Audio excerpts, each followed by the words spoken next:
This is the deadliest battle in human history.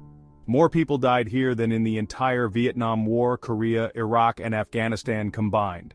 Welcome to Stalingrad. It was a brutal showdown between Hitler and Stalin raging for over 5 months and changing the war's course forever.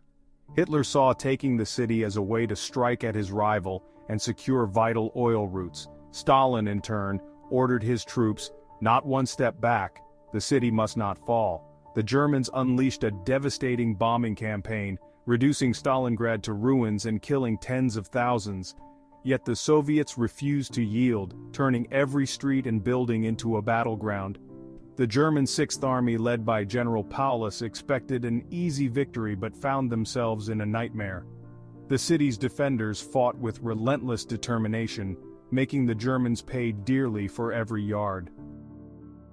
For Hitler, Stalingrad was more than a strategic target. It was an obsession. Capturing the city would secure the oil fields of the Caucasus and sever Soviet supply lines, but it was also about humiliating Stalin. Hitler diverted troops from key objectives, fixated on conquering the city that bore his enemy's name. For Stalin, losing Stalingrad was unthinkable. It would shatter Soviet morale and his own authority. Both dictators poured men and resources into the fight, turning the city into a crucible of ideology and pride. Soldiers on both sides were trapped by their leaders' egos, fighting for survival and for the fate of their nations. Stalingrad became more than a city. It was a symbol, a line that could not be crossed. The battle was now a test of will between two unyielding leaders. After the bombing, Stalingrad became a twisted maze of rubble, urban warfare at its most brutal. The Germans called it the Rat War. Soldiers fought room by room, floor by floor, often just yards apart. Every pile of debris could hide a machine gun, every window, a sniper. Tanks were useless in the rubble. Air power meant little when the enemy was in the next room. The Soviets clung to the riverbank, refusing to break. For every yard the Germans gained, they paid in blood.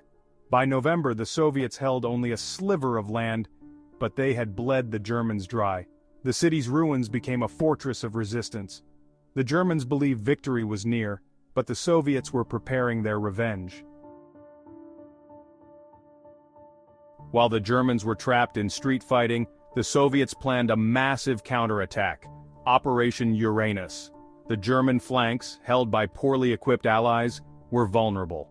On November 19, 1942, the Soviets struck, smashing through Romanian lines north and south of the city. Soviet tanks raced across the steppe, encircling the German Sixth Army. General Paulus begged Hitler to let him break out, but Hitler refused, insisting the army hold its ground. Göring promised to supply the trapped army by air, a promise he couldn't keep. Within days, over 300,000 German troops were surrounded, cut off from escape or resupply. The hunters had become the hunted. The brutal Russian winter closed in. The fate of the Sixth Army was sealed. Inside the encirclement, the Germans faced starvation, freezing temperatures, and relentless Soviet attacks. The promised airlift failed. Supplies dwindled to nothing. Soldiers ate horses, then rats, as hunger and frostbite ravaged the ranks. Hitler forbade surrender, promoting Paulus to Field Marshal to pressure him into suicide rather than capitulation. But by January 1943, the Sixth Army was broken, starving, freezing, and out of ammunition. On January 31st, Paulus surrendered. Of 300,000 trapped, only 91,000 survived to surrender. The rest were dead. The battle cost 2 million casualties. Stalingrad shattered the myth of German invincibility. The Soviets had paid dearly, but the tide of war had turned. The long road to Berlin had begun.